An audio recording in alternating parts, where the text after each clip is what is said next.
गाडरवारा में आरएसएस का शताब्दी समारोह आयोजित। गाडरवारा के रुद्र मैदान में राष्ट्रीय स्वयंसेवक संघ द्वारा शताब्दी समारोह के तहत भव्य युवा सम्मेलन आयोजित किया गया। इसमें गाडरवारा, तेंदुखेड़ा और साईखेड़ा से आए सैकड़ों स्वयंसेवकों और नागरिकों ने भाग लिया। कार्यक्रम में शारीरिक व्यायाम, खेल और अनुशासन पर विशेष जोर दिया गया। मुख्य वक्ता प्रेम शंकर और पीताम्बरा धाम के रितेश महाराज ने सामाजिक समरसता, पर्यावरण संरक्षण, स्वदेशी और नशा मुक्ति जैसे विषयों पर विचार रखे और युवाओं से राष्ट्र निर्माण में भागीदारी का आह्वान किया। आइए देखिए खबर विस्तार से। भारत नेशन के लिए आशीष राय की खास रिपोर्ट। मुझे लगता है कि युवा जो है वो राष्ट्र के निर्माण का एक मुख्य स्तंभ है। हम लोग कहते हैं कि भाई हमारे घर में जो माता पिता या हमारे जो बुजुर्ग होते हैं उनको हम कहते हैं कि भाई घर की छत हैं। वो पितरों का आशीर्वाद, घर के बड़ों का आशीर्वाद को हम घर की छत की तरह मानते हैं। बस उस घर का पिलर कौन है? उस घर के जो पिलर हैं वो युवा हैं।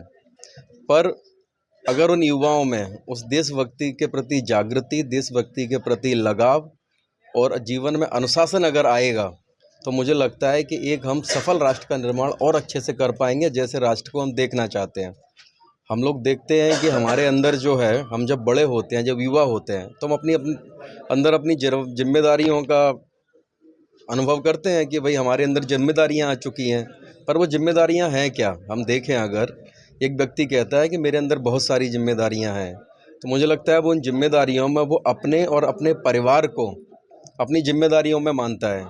पर आप मुझे बताइएगा कि अगर हम उस परिवार को अगर देखें तो वो परिवार कहाँ पर है? वो परिवार एक नगर के बीच में आता है, नगर एक ज़िले में आता है, ज़िला एक प्रदेश में आता है और प्रदेश एक देश में आता है। तो जब तक हमारा पूरा देश अगर सुरक्षित नहीं होगा, जब तक हमारा देश मजबूत नहीं होगा, तो आप बताइएगा कि परिवार सुरक्षित और मजबूत कैसे हो सकता है? तो ये सारी विचारधाराएँ जो हैं ये संघ से जुड़ी हुई हैं। इसलिए जब तक हम इन विचारधाराओं से नहीं जुड़ेंगे तब तक मुझे लगता नहीं है कि हम एक अच्छे राष्ट्र का और मजबूत स्तंभ का निर्माण कर सके हैं। तो इसीलिए मैं सभी युवाओं से कहूँगा कि इन अच्छी विचारधाराओं से जुड़कर अच्छे राष्ट्र का निर्माण करें और इन विचारधाराओं से जुड़े रहें। जय हिंद।